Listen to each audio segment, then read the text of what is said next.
Doctor care homeopathy అన్ని బ్రాంచ్ల్లో free consultation మరియు 25% అన్ని మందులపైన గొప్ప డిస్కౌంట్.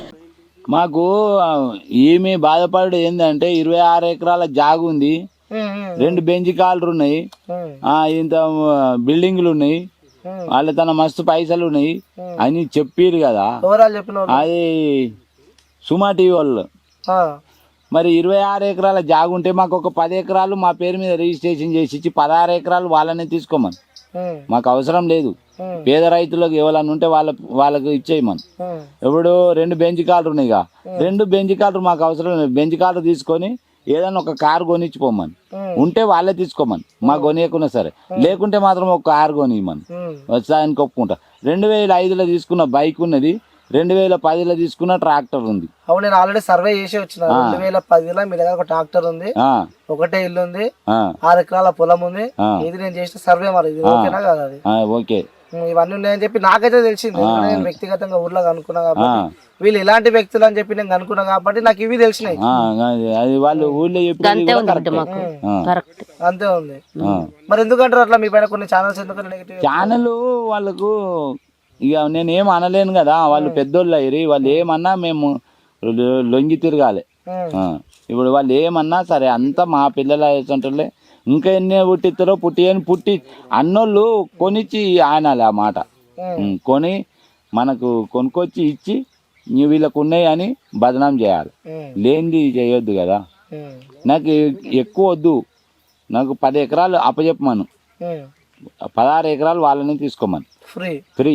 నేను సంతకం పెడతా, ఎంఆర్ఓ దోలుకొచ్చి సంతకం పెడతా. అన్ని ఫ్రీ అంటారు. బెంచ్ కారు కూడా ఫ్రీ. ఒక ట్రాక్టర్ ఉండని, బైక్ ఉండని, వాళ్ళు ఒకటి కారు నాకు కొనిచ్చిపోని. నా కారు వాళ్ళు తీసుకొని నాకు మామూలు కారు ఒకటి కొనిచ్చిపోని. అలా ఎవరైతే ట్రోల్స్ చేస్తారో మీ పైన ఉన్నాయి లేనివి అన్న అబద్ధాలు చెప్తారో వాళ్ళకి చెప్పాలంటే ఏం చెప్తారు మీరు? నేను ఏం అట్లా చెప్పొద్దమ్మా, మీ దండం పెడతా, మీకు క్షణార్థి చేస్తా. మా రైతులను నష్టపోగొట్టకురి, మా రైతులను చునకంగా చూడొద్దు, మా రైతులను విలువ కాపాడురి. మీరు అన్ని రూపాయి ఉంటే 1000 రూపాయలు అని చెప్పుడు అది అనవసరమైనది. మీరు చెప్పకూడదు అట్లా అని మీకు చేతులు ఎత్తి నమస్కరిస్తున్నా.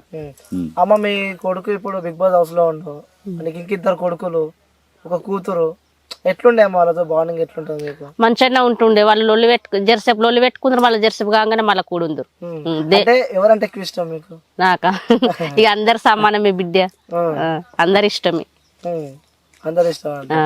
ఇప్పుడు మీ పల్లవి ప్రశాంత్ మీ కొడుకు అభిమానులకు గానీ లేకుంటే అన్నాలకు గానీ తమ్ముళ్ళకి గానీ సపోర్ట్ చేసే వాళ్ళకి గానీ ఏం కోరుకుంటారు మీరు? ఏం చెప్తారు అలాంటి వాళ్ళకి? ఇక అందరికి సపోర్ట్ చేస్తుర్రు, మంచిగానే చేస్తుర్రు సపోర్ట్. వాళ్ళందరికి మా కొడుకు ఓట్లు వేయమని చెప్తాను. నేను కొంతమంది పేర్లు చెప్తా, వాళ్ళు అందులో ఎవరు టాప్ 5 దాకా ఉంటారో చెప్పాలి మీరు. నాకు తెలియదు మా కొడుకాని కూడా తెలియదు. ఇది ఎవరు, ఆయన పేరు ఏం పేరు? శివాజీ.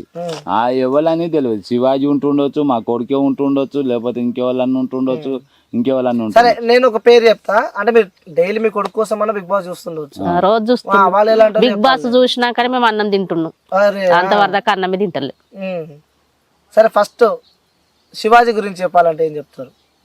శివాజీ అయితే ఇప్పుడు చెప్పాలంటే శివాజీ గురించి చెప్పాలంటే ఆయనకు నాకు సినిమాలలో చూసిన వ్యక్తే. నాకు ఆయన గురించి చెప్పాలంటే చెప్పేంత దమ్ము లేదు, చెప్పలేను. ఆయన అంటే మీ కొడుకుతో చూసిరు మీరు? ఎలా ఉంది బాండింగ్? ఎలా ఉంది? ఎలా గేమ్ నిజంగా ఆడుతున్నాడా లేదా ఏమనిపించిందో అది చెప్పమంటున్నాను. అవన్నీ మాకు తెలియదు. ఇద్దరు మంచిగానే ఆడుతురు. అందరు ఆ హౌస్ లో ఉన్న వాళ్ళు అందరు మంచిగానే ఆడుతున్నారు. అది దేవుడు నిర్ణయించాలి. అమర్దీప్ అది ఆడుతుండు, ఆయన మంచిగానే, కానీ రేస్ అవుతుండు. అమ్మ మీరు బీపీ పెంచుకుంటా. అది కూడా అంతే. సందీప్ అందరు మంచిగానే ఆడుతున్నారు. సరే, నేను లాస్ట్ గా అడుగుతా, రితిక. నాకు రితిక గాని ఎవరు గాని బిడ్డ లెక్కనే.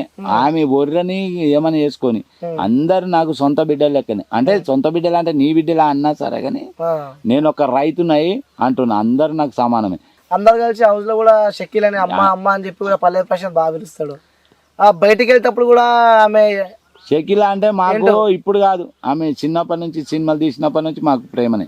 ఆమె సినిమా ఉంటేనే మేము సినిమాలలో పోదుము ఎక్కువ. అప్పుడు ఎందుకు అంటే ఆమె కామెంట్ అలాగే ఉంటున్నాను.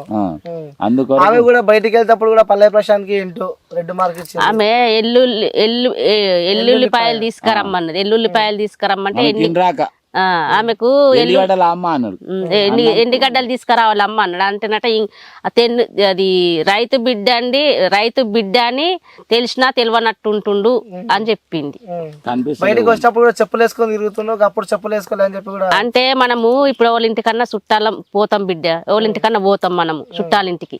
మనం పోగానే చెప్పులు ఇడిచిపోయి డైరెక్ట్ కూర్చుంటాం, కానీ ఇదేముంది అదేముంది అని చదరం కదా. వాళ్ళు అన్నారా, వాళ్ళు ఏమంటారు అంటే చెప్పులు వేసుకొచ్చుకో అంటే వేసుకొచ్చుకో. ఇప్పుడు ఒకరిని చూసి నలుగురు వేసుకుంటారు, నలుగురు వేసుకున్నాక నేను ఎందుకు వేసుకోవద్దు, అలవాటు అవుతుంది. ఇక ఎప్పుడైనా మన చుట్టాలింటికి పోతే మెల్లగా సపరేట్గా కూర్చుంటాం. డైరెక్ట్ మనం పోడే చెప్పులు వేసుకొని మనం లోపలికి పోతాం. ఒక ఆఫీస్ లో పోతాం, ఎవరు ఒక పెద్దోళ్ళ ఆఫీస్ ఉంటది, పోలీస్ స్టేషన్ ఉంటది, లేకపోతే వేరే ఎంఆర్ఓ ఆఫీస్ ఉంటది. మనము ఏం చూస్తాం, బ్యాంకులో కానీ ఏడ కానీ యువతల చెప్పులు ఇస్తే అరే యువతలో చెప్పులు ఉన్నాయి అని అందరు బయటకు వస్తారు. లోపలికి వేసుకపోయినా కానీ వచ్చి బయట ఎడతాం. అందరు వేసుకపోతురుగా, నేను వేసుకుంటే ఏమవుతుందని అందరు గట్ల గంతే. ఇక ఇది చేసేది గంతే, వాళ్ళు చెప్పేది గంతే, మేము మాట్లాడేది కూడా గింతే. సరే బాబు, ఇప్పటిదాకా మీరు పొలంలో దిగారు, నాతో బెట్టు కట్టిండు బాబు. చెప్పిన పని చేస్తే నాకు 5,000 ఇస్తా అని చెప్పి బెట్టు కట్టిండు. నేను చేయడానికి రెడీ ఉన్నా బాబు అని చెప్పి నేను చెప్పలేదు. చెప్పినావు, ఇప్పుడు చెయ్యి ఇస్తా చెయ్యకపోతే నాకు 10,000 ఇవ్వాలి. నేను నీతో దిగినా దిగలేదా? దిగుడు అట్లా లెక్క కాదు, దిగితే నేను మళ్ళీ నూకేదాకా నువ్వు మీద గడకెక్కపోతే కాదా, మళ్ళీ దిగినా బయటకు వస్తలే కాలేదు. అట్లనే ఉంటది చమత్కారం, బయటకు రాదు. బొక్కబొర పడాలి, మన్ను బుక్కాలి, మన్ను బుక్కి మన్ను తినాలి. ఎవరు రైతులు ప్రతి ఒక్కరు బాధపడేదే గది.